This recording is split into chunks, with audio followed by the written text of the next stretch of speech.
Hello, and a very warm welcome to you. Thank you so much for joining us on our deep dive today. Yes, welcome. We are absolutely delighted that you have chosen to spend your time with us. It really is a beautiful day to learn something new, isn't it? It is always a good day to learn. And today we are going to explore something that brings a smile to almost everyone's face. We are indeed. We are going to talk about a day that is famous for being messy, for being very loud, and for being incredibly bright. We are talking, of course, about the Festival of Holi. Right now, I know what you might be thinking. You're probably thinking, I know what Holi is. It is the festival of colors. Yes, it is about water balloons. And loud music and wonderful food. And you would be perfectly right. It is all of those things. It is fun and it is vibrant. But here on this deep dive, our mission is to go a little bit further than the obvious. We want to peel back the layers. Exactly. We want to look beneath the pink powder and the green water. Right, because we have been reading a really fascinating piece of analysis.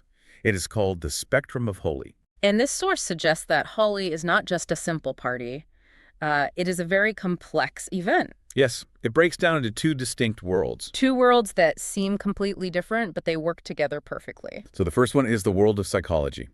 This asks the question, why do we human beings feel such a strong need to throw paint at each other? What is actually happening inside our minds? It is a profound question. And then we have the second world, the world of commerce. The business side of things. How did this ancient tradition turn into a massive economic engine?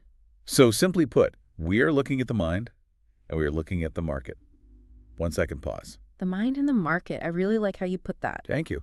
Let us start with the mind then. Let us start with the psychology. Let's do that. When I was reading the source material, one term really stood out to me. It sounded very academic, actually. You were thinking of social stratification, right? Yes, social stratification.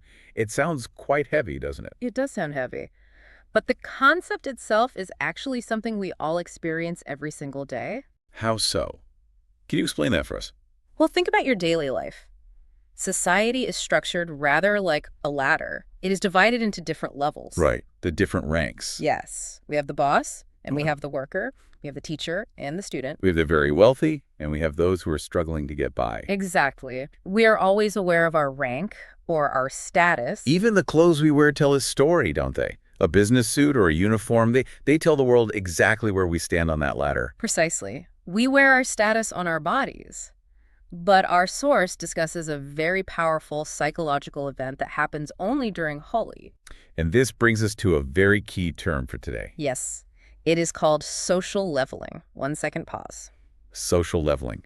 Now, just from the sound of those words, I would assume this means making everything flat, making everyone equal. You have hit the nail on the head. Imagine the morning of Holi. You step out onto the street. Right. Within 5 minutes, what happens? Someone comes up to you, maybe a close friend, maybe a complete stranger, and they smear bright pink powder all over your face. And just like that, my face is gone. My normal identity is hidden. Exactly. And then they throw green-colored water on your shirt. In that single moment, your status completely disappears. That is so true. If you look at a big crowd of people playing Holi, you cannot tell who's the boss of a multinational company and who is the student delivering newspapers. Because everyone is just, well, colorful. Everyone is exactly the same. The source uses a really beautiful phrase for this phenomenon. It calls the color a happy mask. A happy mask. That is quite poetic. It is, isn't it? This mask allows us to step out of our daily roles. Because for 364 days a year, we have to be someone specific. Yes, we have to be the manager or the doctor or the responsible parent. But for this one day, the mask allows us to just be a human being. It is a tremendous relief to put down the burden of being important. I can imagine. This is the core of social leveling then. It creates a sort of social reset. Yes, a reset. It allows people to feel connected to their neighbors simply as human souls, completely without the barriers of class or money. But tell me this, does it actually last? Or do we just wash off the color and go right back to our strict hierarchies the very next morning? That is perhaps the tragedy of it. It is temporary. Right. But psychologists argue that we desperately need that temporary break. Why is that? If we did not have that one day of total equality, the daily pressure of inequality might become simply too much to bear. That makes a lot of sense. It acts like a pressure valve. Exactly. Which actually brings us smoothly to the second psychological concept from our notes. This one is a word I think is very important for everyone to know. You were talking about catharsis? Yes. Let me spell that out quickly. Catharsis. Catharsis. 1 second pause. It is originally a Greek word. And in the context of human psychology and holy, what does it actually mean? In psychology, catharsis is defined as the process of releasing strong or repressed emotions, and thereby getting relief from them. 1 second pause. Repressed emotions. That sounds like something very common in our modern culture. We are often taught to be very quiet and well-behaved, aren't we? Very much so. Think about how we are expected to behave for the rest of the year. We try to be perfect. We try to be polite. We keep our voices down at work. We keep our clothes spotless. We hold all our physical energy and all our frustrations deep inside. We are very much like a pressure cooker waiting for the whistle to blow. That is a perfect analogy. We are the pressure cooker. And holy. Holy is the whistle. It is a safety valve releasing the steam. Yes. Holy provides a sanctioned space, meaning a permitted, socially acceptable space to completely break the rules. It allows for shouting at the top of your lungs. It allows for dancing wildly in the middle of the street. And most importantly, it allows for getting absolutely messy. The source material actually calls this the therapy of mess.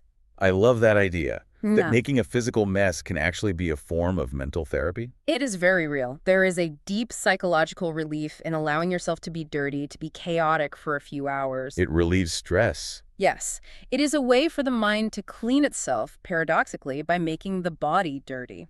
That is such a beautiful paradox. We clean the mind by dirtying the body. Exactly. So on one side, we have this deep psychological need. We need social connection, and we need emotional release. But now we really have to turn the page. We have to look at the other side of the festival. The business side. Because as it turns out, this emotional release is not exactly free. Not at all. The market is very smart. The market knows that you need this release, and it stands completely ready to sell it to you.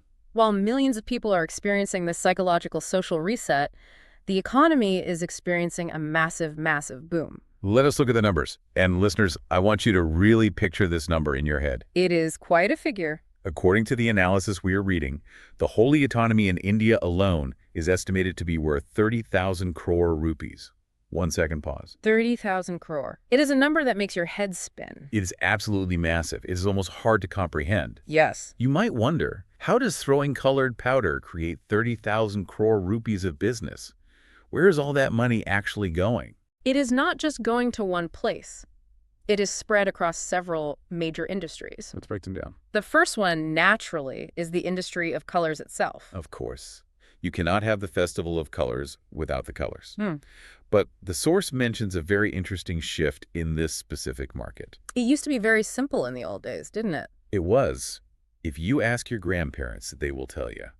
In the old days, people simply made colors at home. They used natural flowers, like the tissu flower, or they used turmeric from the kitchen. It was natural, it was simple, and it was virtually free. But then came the era of chemicals. Yes.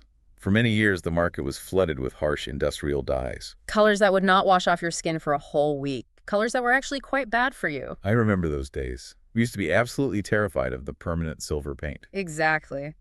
But now the market has changed once again.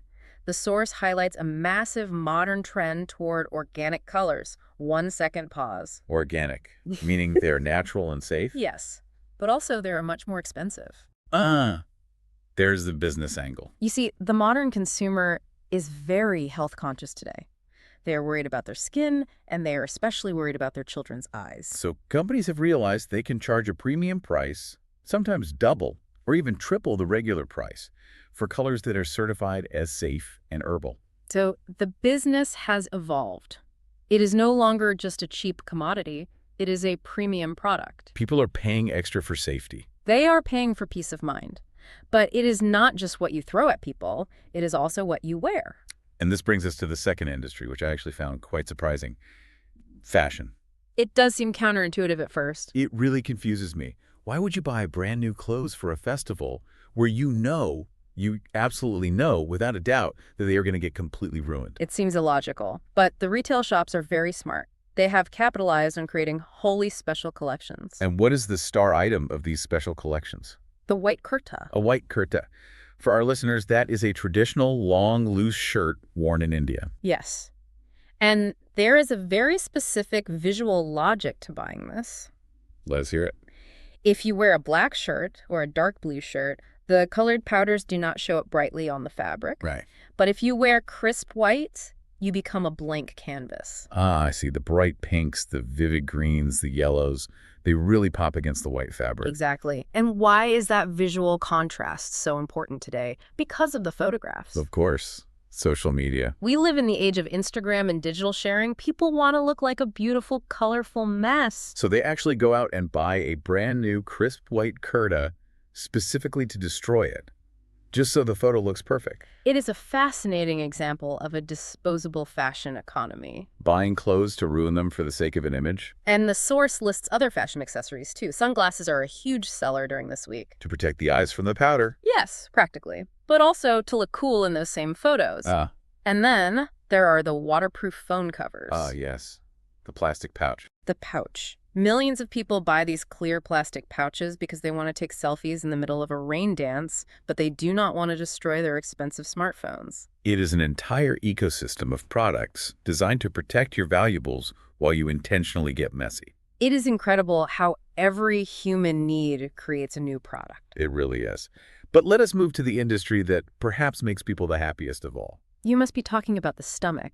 The food market. You really cannot celebrate any festival in India without food. It is simply not done. Very true. What does the source tell us about the economics of hunger during Holi? Well, there are traditional treats that are considered absolutely essential for the day.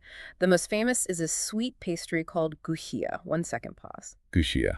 For our listeners who might not have had the pleasure of tasting it, can you describe what it is? Imagine a sweet, deep-fried dumpling. It is very crisp on the outside, and inside it is stuffed with rich, condensed milk, dry nuts, and sugar. It is absolutely delicious. And then there is the traditional drink, thandai. 1 second, pause. Which is a cold, spiced milk drink, often loaded with almonds, rose petals, and saffron. My mouth is watering just thinking about it. But here's the economic point from the analysis. It is not just that people eat these things at home. It is that they gift these things. Yes. Just like exchanging gifts during Christmas in the West, Holi is a massive gifting holiday. So you visit your relatives, your neighbors, and you always take a large box of sweets. Exactly. And the data here is incredible. It says that major Indian sweet companies, big famous brands like Haldiram's or Bikanerwala, they see a 30% jump in their overall sales during the month of March. 30%. That is a massive spike for a single month. It shows that food is not just a side dish for the festival. It is a main driver of the entire economy. But there is a new player in this game now, isn't there? It is not just what people are buying, but how they are buying it. You are talking about the quick commerce phenomenon. Yes, this is a very modern change to the tradition.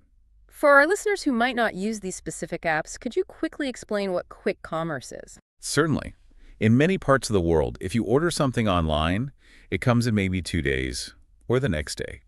In India, we now have delivery apps like Blinkit or Zepto that promise to deliver groceries to your door in just 10 minutes. 1 second, pause. 10 minutes. That is sometimes faster than I can get dressed to go to the shop myself. It is incredibly fast. And for a chaotic festival like Holi, this completely changes human behavior. How so? Walk us through the scenario. Imagine you are at a Holi party at your home. The music is playing loudly. Everyone is dancing and having a great time. Right. Suddenly you run out of organic color.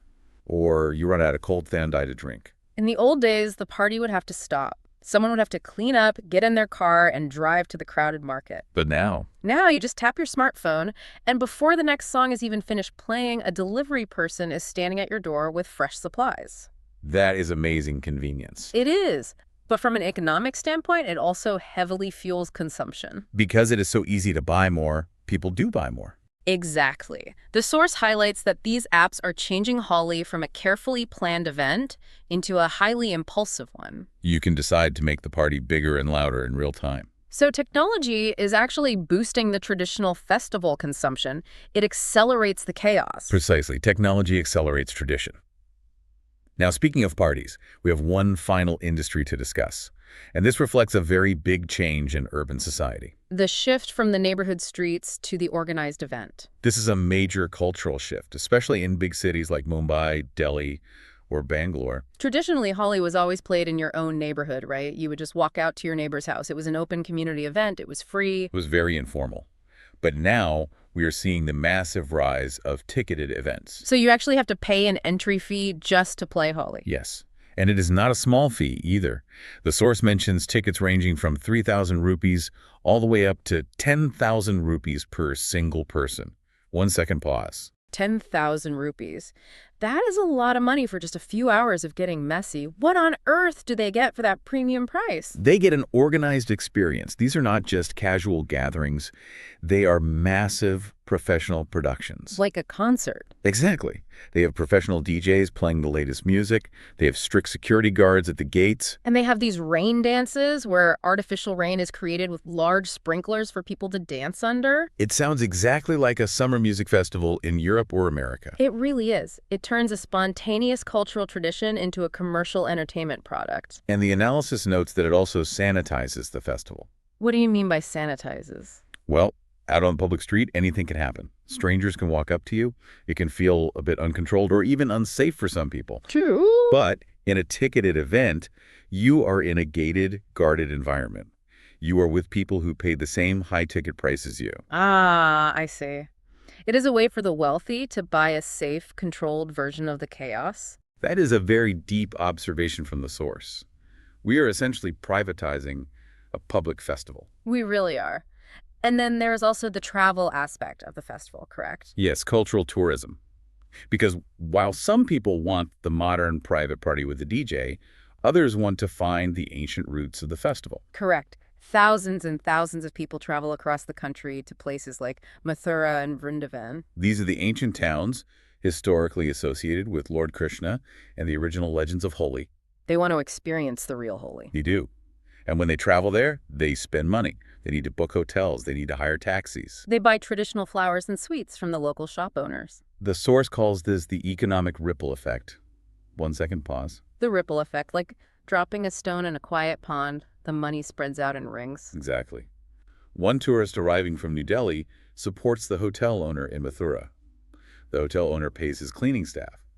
The cleaning staff then goes and buys vegetables from the local market. The money moves through the entire local community.